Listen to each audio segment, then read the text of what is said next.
Tu lui envoies un message à 7 heures du matin, il te répond à 23 heures. Sache que c'est une réponse. D'accord?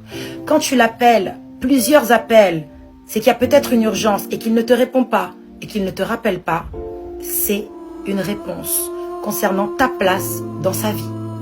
Quand tu demandes à passer du temps avec lui, que tu demandes à avoir des moments avec lui, mais qu'il préfère les passer avec ses amis, ou dans un café, ou au bar, ou en club, ou peu importe, ou d'autres qu'avec toi, c'est une réponse.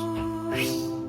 Quand tu essayes de lui exprimer certaines choses, de lui raconter certaines choses, que tu essayes de te livrer à lui, et que tu vois bien qu'il n'en a strictement rien à cirer, c'est encore une réponse.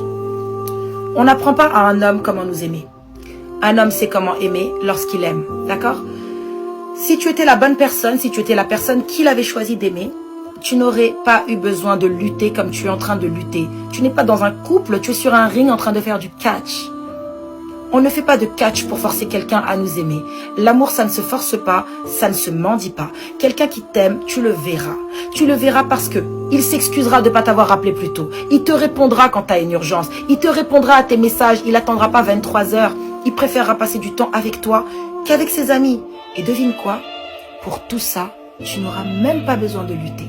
Ça viendra naturellement de lui parce qu'il en aura envie.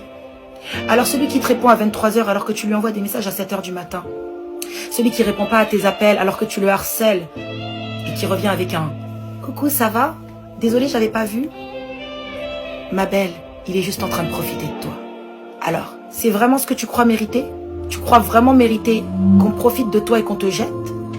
Apprends à comprendre le langage non verbal et surtout, apprends à l'accepter et à te retirer de la vie de ces personnes quand tu vois que tu es de trop. Tu n'es pas à ta place. Va à un endroit où ta place est réservée. Va à un endroit où on s'écarte pour dire tiens, assieds-toi ma chérie, on t'attendait. On ne force pas et on ne change pas les gens.